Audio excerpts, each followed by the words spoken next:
May isang kababayan tayong OFW na nagtatanong na kung pwede daw ba magdala ng dilata papunta sa Kuwait or papunta sa ibang bansa. Ang sagot guys ay yes, pwede kayong magdala ng dilata dahil hindi naman ito pinagbabawal. Pero wag na wag yung ilalagay sa inyong hand carry baggage. Dapat yan nakalagay sa inyong check-in baggage. Dahil kapag nilagay nyo sa inyong hand carry, ay kukunin nila yan kagaya sa nangyari sa isa nating kababayan.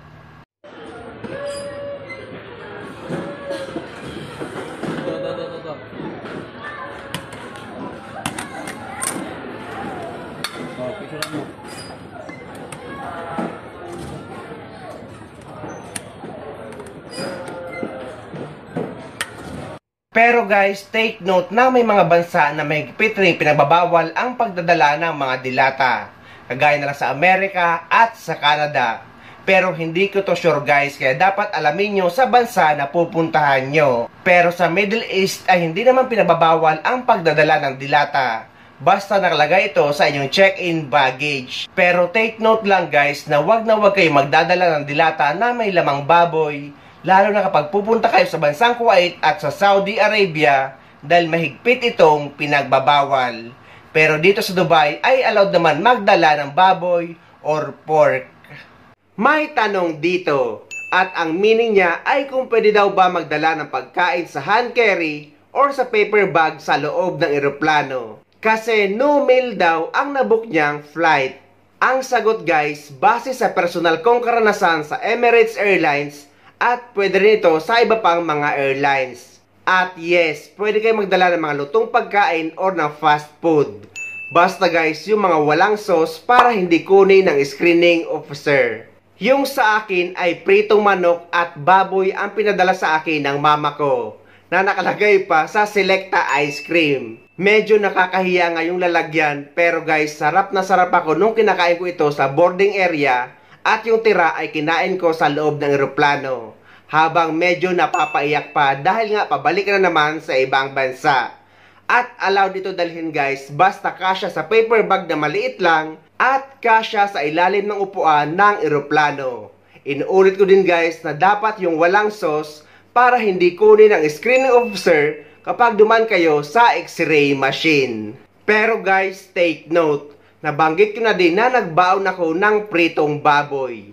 Huwag kayo magdadala nito kung pupunta kayo sa bansa na mahigpit itong pinagbabawal kagaya ng bansang Kuwait at ng Saudi Arabia. Dahil guys, yung sa akin ay may tira pa at nakaabot pa dito sa Dubai. Dito naman kasi sa United Arab Emirates ay hindi naman pinagbabawal ang pagdadala ng baboy at ang pagkain nito dito. Hi, I'm Charlie the Chatbot. Andito ako to help you with your Seb travels. Hi Charlie, ilang hand-carried bag ba ang pwede?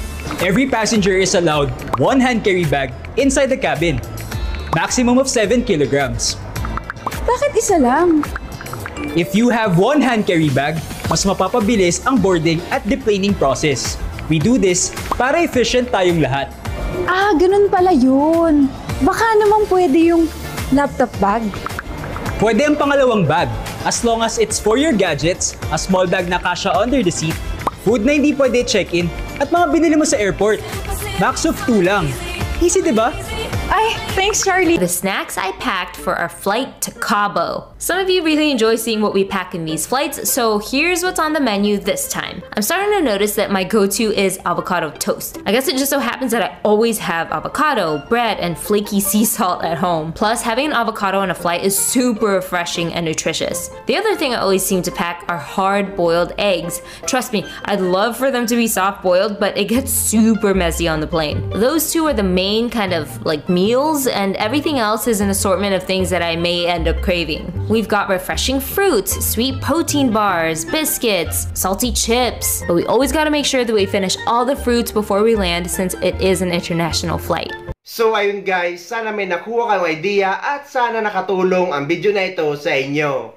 At sa mga hindi pa dyan nakasubscribe sa channel ko, please don't forget to subscribe my YouTube channel and please click the notification bell para lagi ka updated sa mga upcoming videos na gagawin ko tungkol sa mga updates sa ating mga OFW. Mula dito sa Dubai, maraming salamat. See you next time.